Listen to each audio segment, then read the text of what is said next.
हमारे फैसल मूवर हैं जी, गिलगित से आ रहे हैं। गिलगित से क्या नाम है आपका?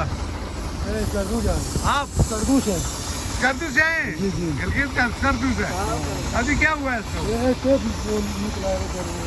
अच्छा, उसका अभी का कितने मुसाफिर हैं इसके अंदर? 34।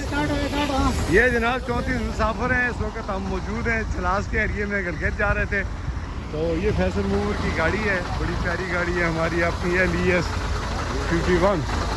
तो अभी हम फैसल मूवर की गाड़ी का ये पूरी कवरेज कर रहे हैं। गिलगित में भी चलती है, नादरन एरिया, नारायण का खान और पूरे पाकिस्तान में।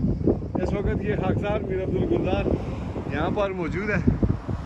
तो ये आप की गाड़ी है जनाब स्कर्दू से, FMD 0259 ये इसका नंबर है, फैसल मूवर इस्लामाबाद। तो ये हम अपने भाई सईद साहब अपना जमील साहब को भेजेंगे। जमील साहब मैं गिलगित गया था सा किसी दोस्त से एक गड्डी आती, तो फैसल मूवर का अभी एक पाइप लीक हुआ था और उसमें हमने अपनी हेल्प की है। जी आई साहब बिस्मिल्लाह जी। हाँ ठीक हो गया? बिल्कुल।